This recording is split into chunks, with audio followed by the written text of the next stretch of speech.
and make a delicious Nicose salad with rosé marinated salmon. How does that sound, Andrea? Yeah, it sounds good. I know, I'm feeling really good about it. Now, we both are like Nicose salad fans. Love it. Yeah, they're so good. Yeah, You so got good. everything you want on there. Everyone can pick what they like and leave what they don't like. 100%. Yeah. It's almost like a painter's palette of salads. It is. It's fun to put together, too. It really is. Okay, so to get started on a Nicose salad, the thing that I love the most about it, and I think, Andrea, you agree with me, is the fact that it's like a meal all in one. You've got potatoes, you've got veg, you've got meat, you've got everything you could ever want 100%. on one salad. Yeah. So the first thing I've done is I've actually boiled off some potatoes. That's why this water is such a fun color. I boiled off about 300 grams of mini potatoes, just until fork tender. Absolutely beautiful. Those are cool in just a bit. Perfect. Yeah, fantastic. Now we come to this fun pot. So this water is what I boiled the potatoes in. That's what gave it that color, that potato skin. It's like rosé color. It is rosé color. We are not boiling things in rosé today, though, friends. We are not doing that.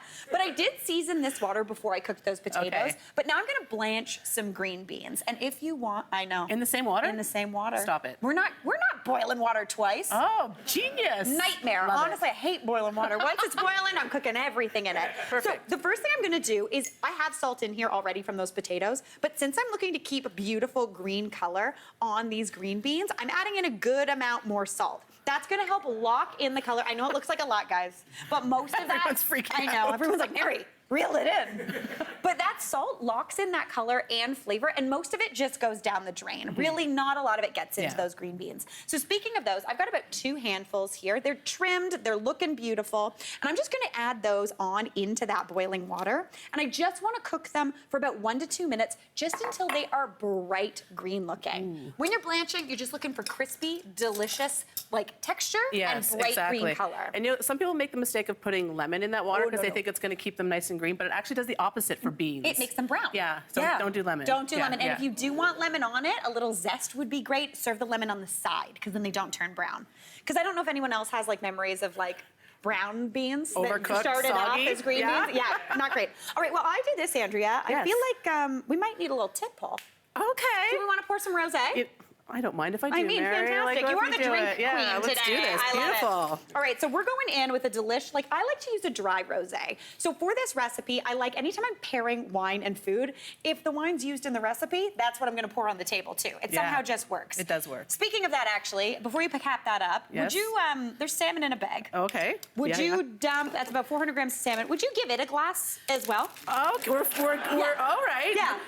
So just about half a cup of that rosé. Now, if you didn't want to use rosé here, you could totally use dry white wine. Typically, when I cook with rosé, it's the one that I maybe opened last weekend, didn't finish. That's the one I pop in. It's the perfect cooking wine. I have a bunch of them in the back of my fridge. Yes, same. And my Aaron is always like, can I throw this out? And I'm like, I might cook with it. Exactly. Yeah, it's fine for cooking. All right, these green beans are looking bright and green, so I'm gonna take them out of this water now. They've still got really good crisp on them, but to stop that cooking process, I'm gonna add that into an ice bath. That's gonna shock that beautiful green color just to stay, so you end up with beautiful, crispy, bright green beans. Now, while I'm doing this, Andrea, would you throw about, I'd say about a 1/4 cup of this oil into that bag with the salmon. Okay, along with that rosé, Along with that rosé. We're doing a really quick marinade here for that salmon. That's gonna kind of bring everything together. It's gonna impart a good amount of flavor really quickly into there. Wine is a little bit acidic. It is, yes. So it does get into there. Now we're gonna have more stuff in there, Okay, I'll leave that open. Okay, fantastic. Now I'm gonna go in with about, I'm gonna say 3 cloves of minced garlic. Got it. Toss that on in. Then we're gonna go in with about a 1/4 cup of chopped parsley. You could use any sort of herb you've got. If you wanna go a little more woodsy, rosemary would be Love rosemary, delish. yeah. So good. Now, what do you like, a little pop or kick? I'm a poppy girl. Yes, you are. Fantastic. So I'm gonna go in with about a 1/2 teaspoon Or a teaspoon. of chili flakes. She's spicy. She's spicy. She likes that spice. And then I'm also gonna toss in just the zest of a lemon. So we don't want that juice, because that's gonna almost ceviche the fish, and we don't want that. It'll break it down too quickly. Exactly. Yeah. Whereas that rosé has the perfect amount of acidity. It smells so good. It smells so good. That lemon zest, yeah, I love that. Well, the thing about rosé, and when I was thinking of this recipe, a Nicose salad is from Nice, the south of France, and rosé also very southern French vibe. So I felt like this kind of works together. I believe it does, Mary, yeah. We would season that up with a little bit of salt and pepper, but then we want to pop that in the fridge for just about, I'd say like 1/2 hour. Okay, you want me to maybe do an that? hour. Yeah, go pop her in the Taking it? fridge. Thanks, Andrea. Okay. I got the wine from the freezer, so she's getting the fish from the fridge. We've got it. That is looking, oh, that's perfect. So we marinated this fish for about a half an hour. You can go up to an hour, but fish marinates really, really quickly. It does. So it is perfect. We've dried it off with a little bit of paper towel. And I've got a pan over here over medium-ish heat. So I'm gonna start cooking this baby. I love it. I know. I'm feeling, wait, should we do one of these? Oh. This we fish? we left that alone. We didn't even have a I little know. saute. Listen, the fish got a drink, we get a little You got sip. it. Yeah. Nice. Love it. It's a good day. This is a good day. All right, so I've got a pan here over about medium heat, and I'm gonna add in just a little bit of oil just to get things moving. Now, Andrea, Mary. when you are serving salmon Yeah. for a crowd, do you do individual pieces or do you do one big piece? I always do one big piece. too. It's just so much easier. Yeah. Yeah, and then you can flake it apart and everyone can take what they want. What you just said is the key. It is. Once you cook that salmon, there is no chance you are getting a straight line cut. No. Only flake it. You are never getting that cut pretty. It is gonna just flake and be beautiful. So Yeah. embrace the flake. And it stays moister this way, I find, right? If it 100%. has to sit because you've got tardy guests, Yes. it's not going to dry out on you. 100%. I also love cooking it with the skin on. Now, in my house, unless my brother is around, most people don't actually eat the skin. No. But what this does is it holds juice in. It holds it together so it's not gonna fall apart in the pan. So I'm gonna grab that piece of salmon that we dried off with a little bit of paper towel. And I actually like to start it flesh side down in that pan because that's gonna give you a beautiful golden brown sear. And one of my favorite things about cooking salmon, not sure if you'd be able to see this. Let me see if I can get this over here on my friend Ken's camera. But the side of the salmon here, see this little bit of pink? This is almost gonna act like a thermometer. As it cooks, you're gonna see it cook through the middle of that salmon. So once it reaches about halfway up the side of that fish, that's when I give it a flip. This is a thinner piece, so that should take about 4 minutes. But if it's gonna take a little longer, if you got a thicker piece, maybe not the tail end, that should take about 5 to 6 minutes per side. Once that's come about halfway, give it a flip, let it cook on that skin side, and it's gonna be a total dream. I love salmon. Me too. Yeah, it's so good. So many ways you can cook it. Yeah, you delicious. can serve it cold, so if you really want to be lazy when your friends come over, do it yesterday, Yes, and you're good to 100%. go. Then you can have the rosé and not worry about anything. I can't keep up with you, Mary. I know. It smells so good. I want a piece. Now, I just took it out of the pan. We've got that beautiful golden brown color. We watched that kind of temperature rise on the side of the salmon. It's looking absolutely perfect. And then I finished it on that skin side. Since most of the time, in my house at least, people don't eat the skin, Right. it's more of a function than like a flavor thing. Exactly. And it keeps kind of the juices in. It keeps it moister. 100%. Yeah, we like And it. also, doing a side of salmon feels so much fancier, even though it's way easier It is than easier, doing individual yeah, pieces. All right, I'm gonna let that salmon just rest for a little bit while we make up a beautiful, delicious vinaigrette for our Nicose salad. Great. Okay, so the first thing we need is about a quarter cup of sherry vinegar. Oh, I love sherry I love vinegar. Listen, if you haven't tried sherry vinegar, swap out your balsamic, swap out your any sort of delicious vinegar.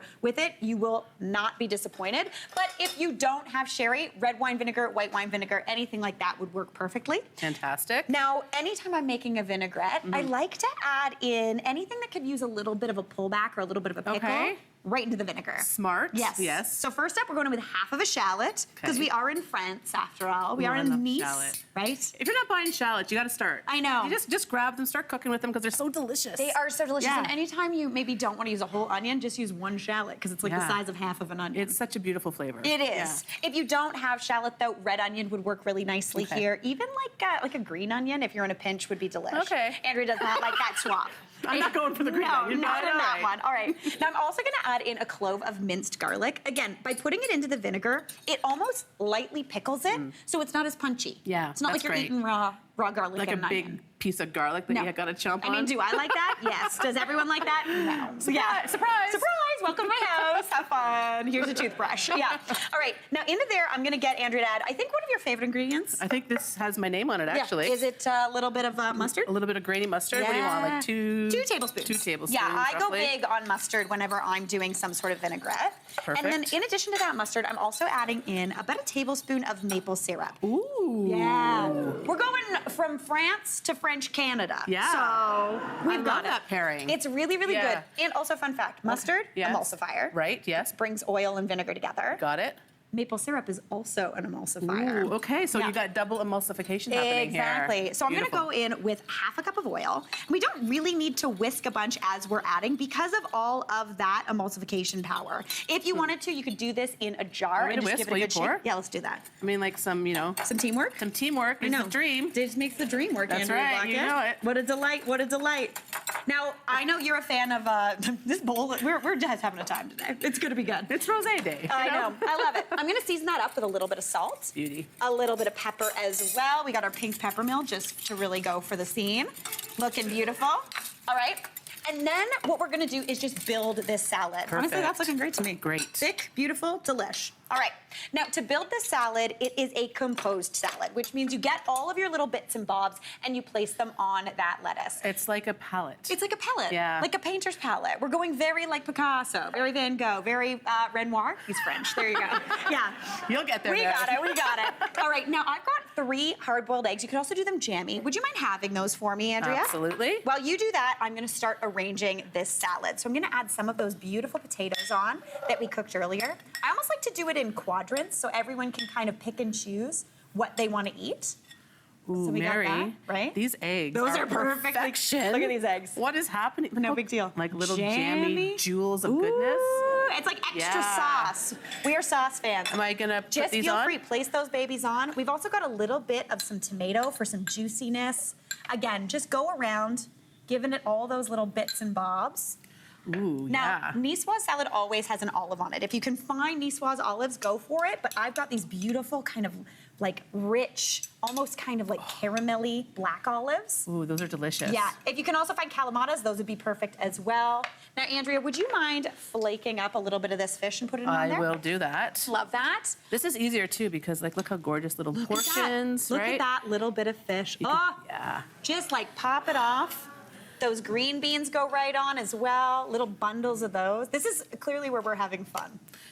Yeah. We're in our zone, Mary. We are fully in our zone. If y'all weren't here, we would just quietly do this for an hour. I genuinely think that. That is looking beautiful. I've also got some additional shallot that we've sliced up. Again, little bundles of that. And then finally, we've got that beautiful dressing to just drizzle over top. Look at that beautiful plate. Drizzle Gorge. that all over. You've got that vinegariness. You've got the olives. It is a meal all in one. Andrea, do you mind going with some chives on Oh there? yeah. And that, to me, looks like we could use another cocktail. So I am feeling like we got some beautiful hard work done. That salad looks perfect. It's a meal. Oh my gosh, Andrea, great job. Thank you. It's a total dream. Hey, Mary here. What did you think? Drop your comments below and don't forget to like and subscribe for more of the good stuff.